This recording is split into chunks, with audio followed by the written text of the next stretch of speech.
everybody. It is Tara Boothby and Katherine Moore, and we are same today. Yeah, we definitely didn't plan this, but We honestly didn't plan this, but we are just so in tune, which is excellent news because we want to talk about couples, we want to talk about conflict, and we are both emotionally focused therapists, so we're going to talk about this from Sue Johnson's model.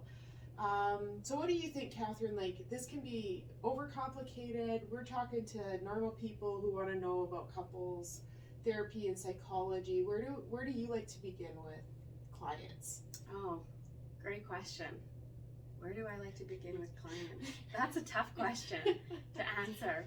I think the biggest thing that I like to start off with is getting a sense of how did you guys come together? What's the story behind how the two of you decided to invest time, energy into each other and start developing some sort of dynamic or relationship together? I think beginning with understanding how two people came together is a nice idea as to, how connection started to build. Yeah. So I like to really start there. I think that's interesting because I find for myself that so often when I talk to clients, I forget to ask about their initial meeting or their love story. And the bulk of couples come in to address conflict. Like most couples come in, they're like, we're not getting along. It's been a while. It's been too long. Usually, let's be honest, when people start asking for help with their relationship, most people are coming in a year into marriage. Most people are coming in 10 years, 15 years, 20 years when something significant has happened. But there's a real inspiration as we're understanding conflict and as we're working to heal conflict or manage conflict better is probably more accurate. Yeah. To have the inspiration of how did you meet and how did you fall in love? Because I know for myself with my own relationship, it's nice to remember that I was really smitten and found this person that I said, hey, can I earn security with you? So from an attachment perspective, we're really looking at wanting to earn security with somebody. And that's why we kind of lock it down, really. That's why we shack up, we get married, whatever we do. We choose that person because I like your energy and I think you can do something good for me. And there must have been something or multiple things that complemented you with that person. And so to come back to that and highlight that, I think is really good. Sometimes it's hard to talk about things of how maybe good they were in the past, but I think it's good to at least get a sense of remembering that, connecting back to that place, and kind of getting a sense of, okay, so what's happened since then? Where are we at now? And that's where I like to go after exploring, some of the historical information around safety and security. That's really good. And when you say that, what that reminds me of is actually from the attachment focused parenting, circle of security, and the emotionally focused family therapy models. We talk about understanding the caregiver intent as well as looking for positive intentionality in parenting. I find that as I've matured in my work as an emotionally focused therapist, and then also just helping couples understand their conflict, that believing in your partner's good intentionality, seeing their good intention, is really pivotal as we pursue what we're going to unpack, but is called de-escalation. So really when couples come in, the majority of the time, or when I'm uncomfortable in my relationship, or Katherine is in hers, it's because we're experiencing some type of escalation. Conflict is escalation. Or no conflict is escalation. As Gottman would say, turn towards, or I say turn towards is more of what we're looking for. Turn against, which is what we typically notice as conflict when two people are turning against. There's explosive emotion. And then turning away, absolutely no escalation or no affectivity is escalation, is a better way of saying it. Yeah, I like to call that kind of more silent escalation. It's not in your face escalation, but there's an elephant in the room. There's clearly some sort of disconnection, some sort of escalation that's wedging its way in there, but it's just not like roaring at you. It's just more silent. So when we pull away and there's distance, that is still that is still escalation. Yeah, and that's important too, as you're trying to really make sense of your own flavor of conflict. So we love consulting about conflict. We love talking about our cases. We get consent from clients to do that, obviously. But it's really interesting, as much as there's similarities, and there's some similarities in positions of conflict, it's your relationship and your dynamic is unique to you.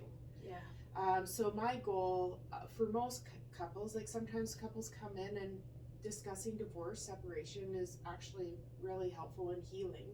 But if the goal is marriage and reconciliation, then the bad news is that you get to fight with this person for the rest of your life. The good news is that you get to fight with this person for the rest of your life.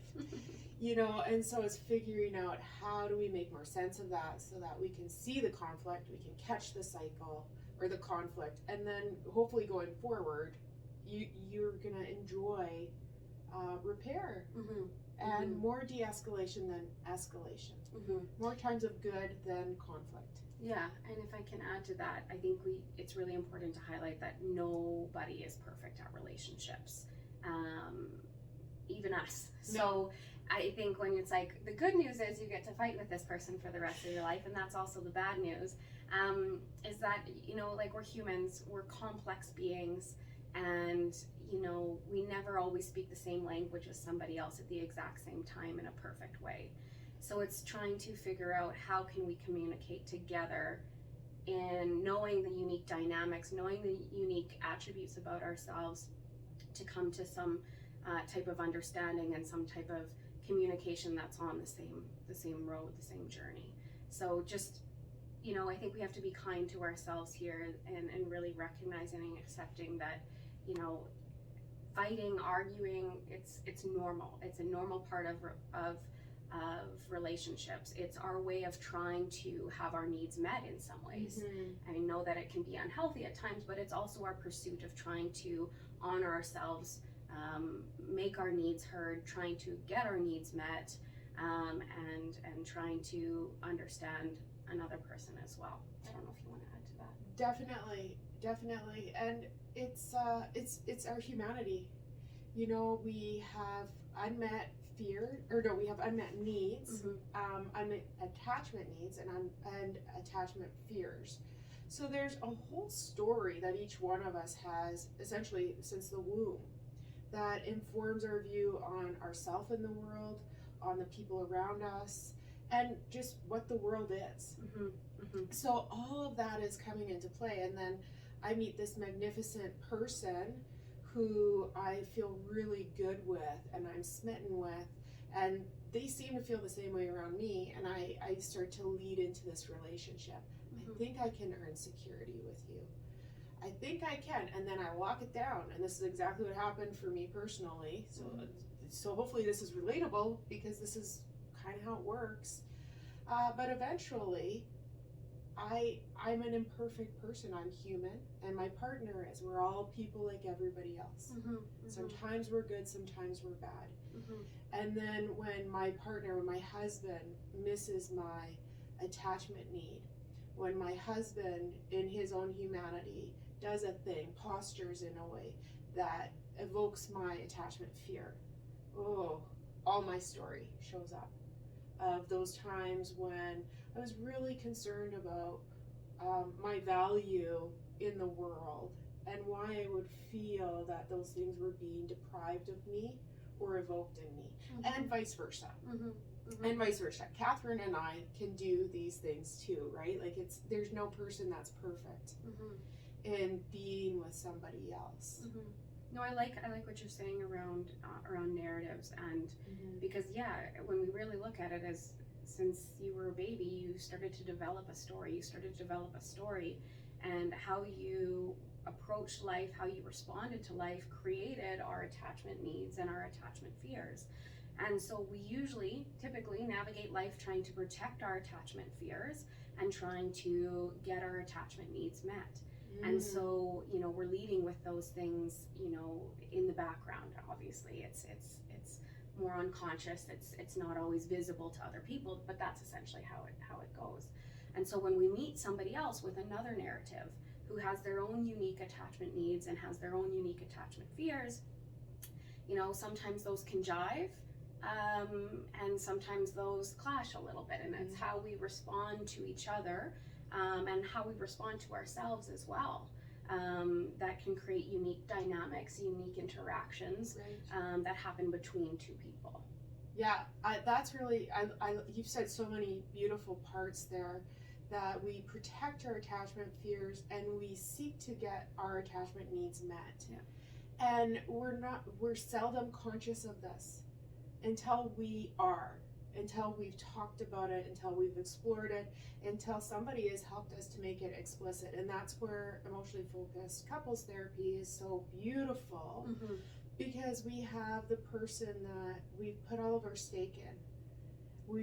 Or stock, I don't know, do you say steak or stock? I don't know. Stock. But here's this person, and you're like so amazing and positive and pure and good, and you were the one. And so we go into this vulnerable experience with somebody, a psychologist or a mental health professional, that is aware of how we progress in ourselves. And then as we explore our own sense of self in relationships, and as we start to understand the dynamic in relationships, then we can have a better way of catching that. So the individual progression, what's important, we're talking about attachment fears and attachment needs, which are really, really vulnerable and deep down. It takes a while to get into a safe place to be vulnerable and to express those fears and needs. So as we are seeking to understand couples and individuals, we really want to look at behavior and action, like what is showing up on the surface, what are the thoughts and perceptions, the beliefs, meanings that are associated with that behavior, and also really rooted in our experience of attachment, our unmet needs, and why we are afraid. And then there's the emotion spaces, like, so there's the emotions that will show up on the surface, and the emotions that are more vulnerable or more, just sometimes more secret or confusing. Maybe there's a couple vulnerable feelings going on together. I see it as more associated with whatever our flavor of alone is. So there's an above the surface, there's the stuff that's seen, and that's usually what gets us into trouble. Whether we're stony pulling away or we're hot coming in, that's the stuff that our person sees, and they're like, oh shit, I don't know if I like you anymore. And then there's the stuff underneath the surface that is actually what we're just really trying to communicate, and we're doing a bad job if we're not understanding this whole dynamic. So that's complicated, how I'm saying it. What do you think, Catherine? Well, I think that's why because it is so complicated, I think that's why us as especially EFT therapists spend a lot of time with couples trying to understand each person's dynamics and all of that. And that's why it does take a lot of time, because as you're saying, the stuff underneath is way more vulnerable, and we don't often spend a lot of time communicating about those things in day-to-day life. We get really caught up in just the hustle and bustle of life, and if there is a detachment there or a disconnection there, it can be very vulnerable and risky to honor and state what that's really about. But if we can get to that place of really talking about and finding language and understanding ourselves and being able to speak to our partner from that place, we can shift the dynamic, we can shift the dialogue, and it often creates a lot more attunement, a lot more understanding, a lot more safety, and a lot more security. So you're right, it is a complicated process, but that's why it's so important to go slow, take the time with each person in the room to really understand those specifics, because it informs us so much about what's actually showing up in the room, what's actually happening when things get difficult, and it can help us make so much sense of why we do the things that we do. Yeah, and even that is just validating. Like, to know there's a method to the madness. Yeah. And we always do something. We always do things with purpose. We always do things with purpose. Mm-hmm. And when you're speaking, Catherine, I like to notice that our attachment fears and our attachment needs are actually so associated with our sense of our identity. Mm-hmm. And that's why it is vulnerable. However you might say it, we all have some sense that I belong to feel afraid in this way, and I belong to have this need unmet. So there's this blaming that happens if we do not notice the fear, if we do not notice the need, and then we can start to say, it's such a basic need. Why wouldn't you need that? Mm-hmm. Why wouldn't you need safety? Mm-hmm. Why wouldn't you need to know that you're unalone? Mm-hmm. Why wouldn't you be afraid of being abandoned? Mm-hmm. Why wouldn't you be afraid of failure? Mm-hmm. And then there's some beautiful, vulnerable story underneath that. Why am I afraid of being a failure? Which is really common fear, Mm-hmm. as is abandonment. Mm-hmm. And why do I need safety? Again, very common need, Mm-hmm. attachment need. Why do I need gentleness? Why do I need consistency? Like, there's some very simple categories, and then underneath is a unique story. Mm-hmm. So a term we use from the EFT lens is explicit. That's why getting things explicit and clear, understanding.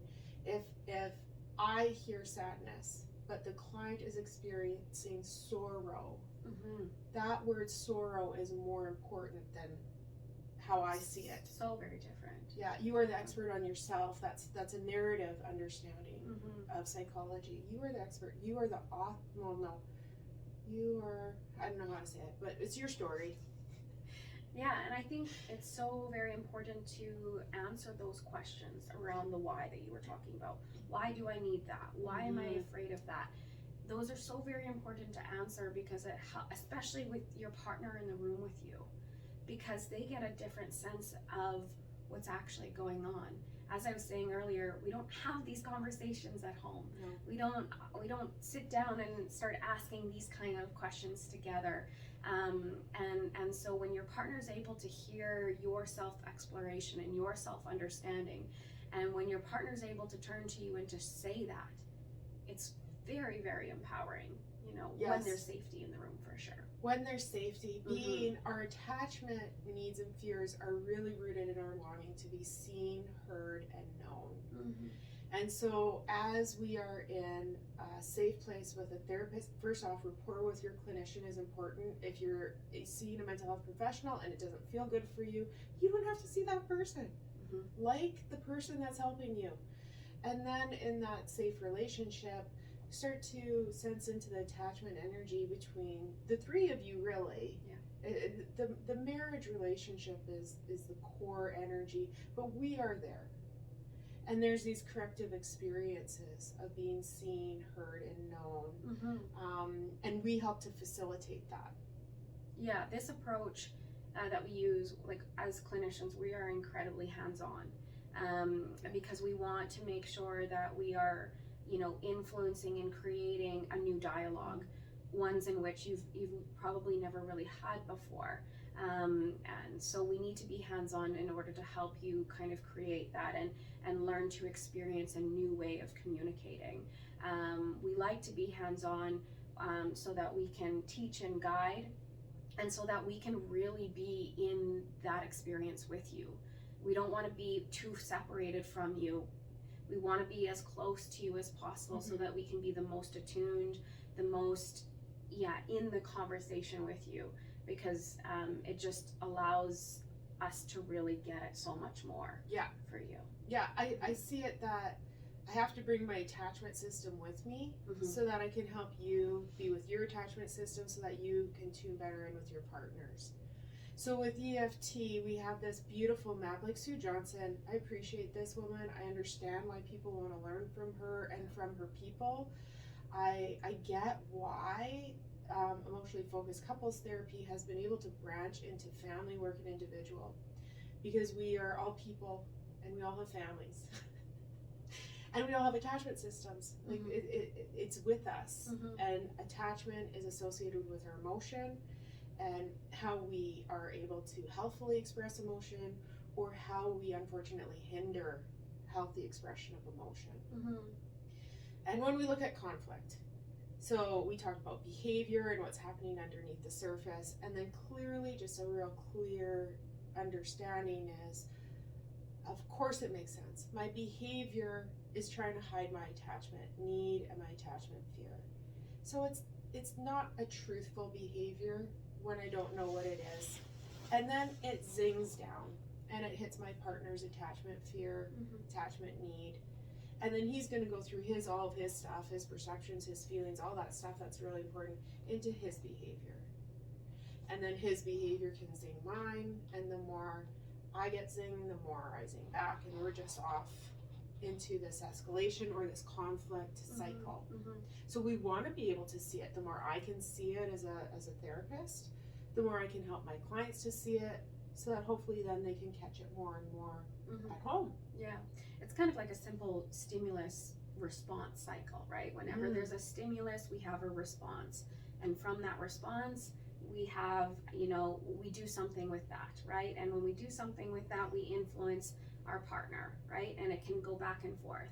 And we usually start with, a not so great cycle, a cycle that isn't working, an interactional pattern that doesn't have too many healthy dynamics associated with it. And slowly we can start morphing into a more healthy dynamic. So the more I do this, the more my partner can do that. And that allows me to come into my partner. That allows me to take some time, take some breath with my partner, and be able to properly have a different, response to my partner, if that makes sense. So we have a negative interactional pattern and cycle. All of us do. They're all unique, and we're trying to adjust that cycle so that we're having more positive interactions. So the more I do this, the more it elicits a healthy, or what's the word I'm looking for? I'll just go with healthy response back. And from there, it changes the trajectory of the conversation. Yeah, I think healthy can work. We could say authentic, or more embodied might be another way. Yeah. But that the goal is, I think too, you alluded to this before and I never caught it, but some empathy for self. So I said our behavior is a lie when we're in our unmet attachment need and fear, which isn't exactly accurate.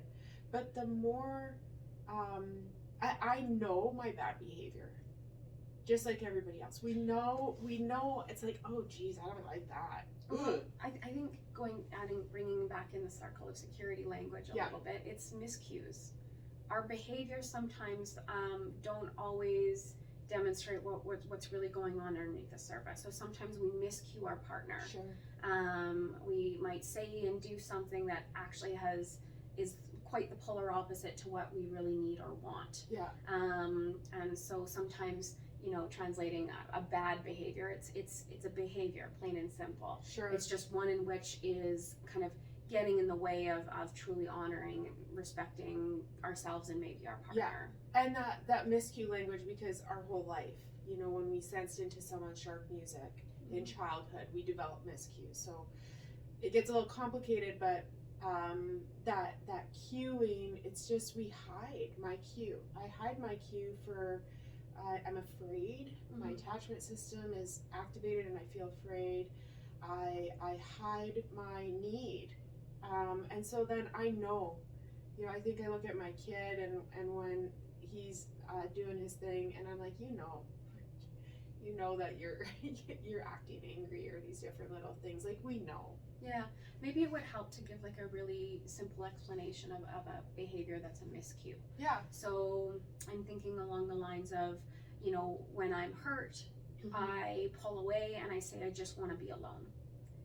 And so I'm giving the behavior to my partner that leave me alone, don't talk to me, I just want to be alone and what have you. But deep down, I actually really want to be with you. I actually want to be held. I want to stay close to you, but I don't know how to do that at that time. So I miscue you. And so if you really listen to my behavior, which is leave me alone, don't talk to me, I want to be alone right now, then, and you listen to the miscue, then the two of us are alone. the partner thinks they're getting it right for me because I've said in my words, I've said in my behavior to leave me alone, but deep down, I don't want to be alone. Mm-hmm. And that's where we just call it like that's the action or the behavior. Yeah. So we're noticing it as a miscue is also just an acknowledgement that we're always sensing into the central nervous system of other people.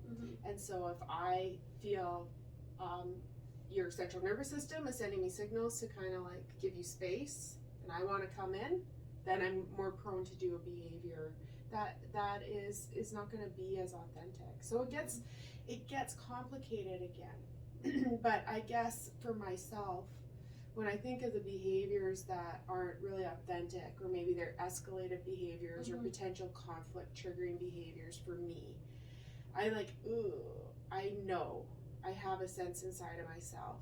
Or for some people, it's like you're just talking, or you're, criticizing or conflicting with somebody, and inside it's this sort of out-of-body experience. I can't stop myself. Or when somebody really pulls away, walks into the garage and shuts the door, and it's like I just get numb and then I move away from it. So there is some awareness. There's some awareness prior to us understanding the cycle of escalation, and we don't like it about ourselves.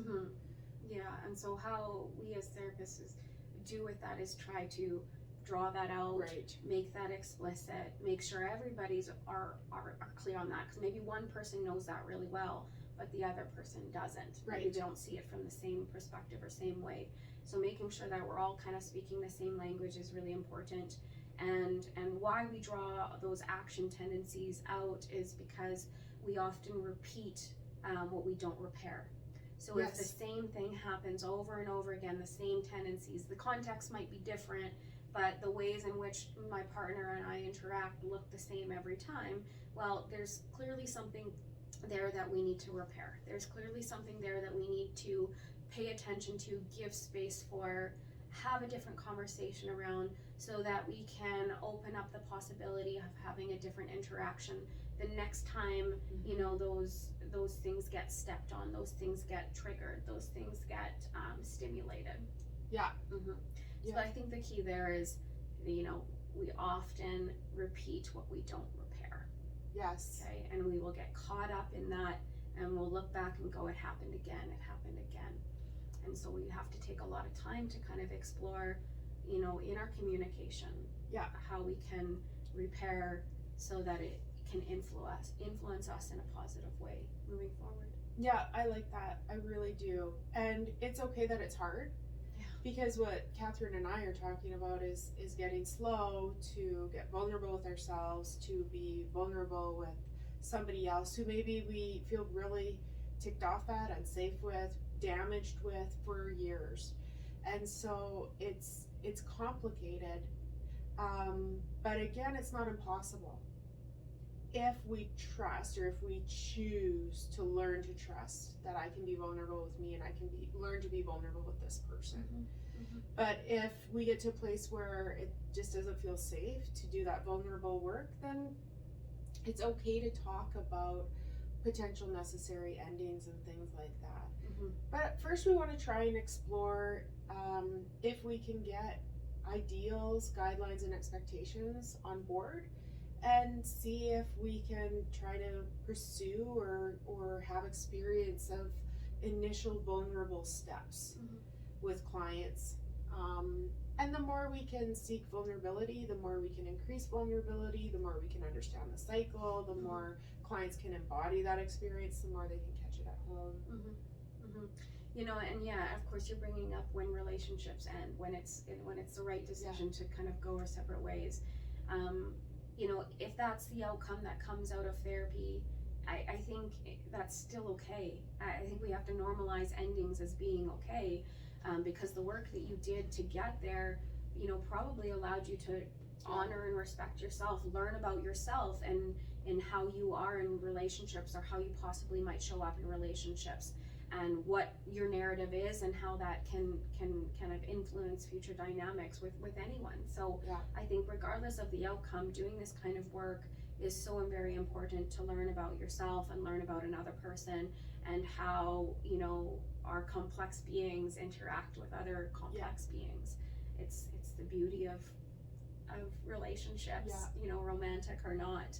I mean, like I said at the beginning, nobody's good at relationships. I don't think we can get like 3 gold stars every day of our lives for being good at relationships. We're going to have our moments.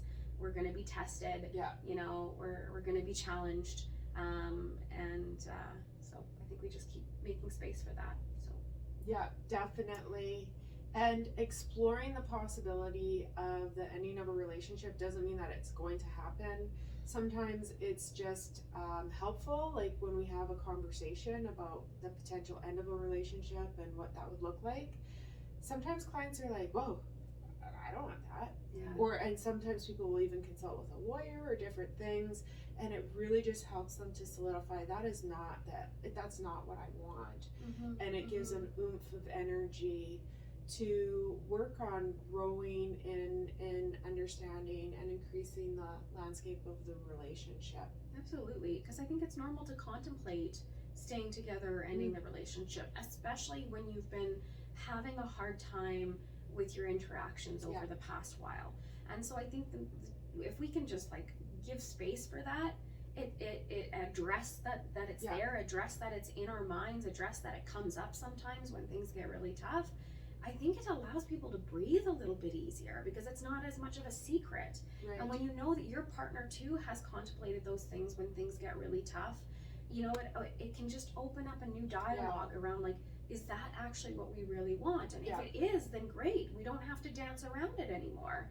And if it's not, then we really can see we're on the same page, you know, at least in that. And that can feel really relieving to go, you know, even though we've contemplated it, we're here, we're choosing us, we're choosing this, whatever it might be. So I find it just gives a lot more easier breathing when we actually address that it's there. It's a part of our internal, you know, thinking system. It's a part of how we react when things get tough sometimes, right? So, and it's interesting too, because when we talk about conflict, we're talking about our trauma response: fight, flight, freeze, fawn. So of course it makes sense, you know, fight, that makes sense in conflict. Freeze, that makes sense. Fawn is potential abuse and things like that, you know, so that's something we definitely need to explore. But flight is a really normal trauma response. So if we're talking about an ending, that's just like normalizing and acknowledging how difficult this has been for so long. So yeah, lots of amazing things here. Resources, of course, Hold Me Tight, Sue Johnson's book. Love Sense, Sue Johnson's book, great resources. Any other sort of books, if people are still sort of thinking, I don't know if I want to talk about conflict yet, but what would be inspiring for me as an individual or for my marriage? Really putting me on the spot here. No. I know I'm not coming up with anything right now. I took the 2 easy ones, right? Yeah, you took those. I think we'll leave it for now. I think the best step, you know, is to connect with a therapist, one that is experienced in some of the well-known modalities like emotion-focused therapy. You know, even if it's to start off as an individual, you know, you can do great work if your partner's not willing to come in and chat just yet. You can do a lot of great work individually on that. And from there, depending on, you know, what the conversation's about, I would just hope and trust that your therapist can give you resources, including books, if that's really something that is for you. Well, therapy's a resource too, so that was a very good one. Thank you. That's a great one. Thanks. Okay, you guys, so there's a lot in this. Again, this is just talking about couples, conflict, some of how we work with couples, why you and your arguments are valuable, and you make sense. We can make sense of this. It's not easy, but it is something that is really worth working on. And we can figure it out with you. As you know, I think we do a pretty good job the majority of the time if we have 2 people who are as committed to the room as we are. Awesome. Okay, thank you.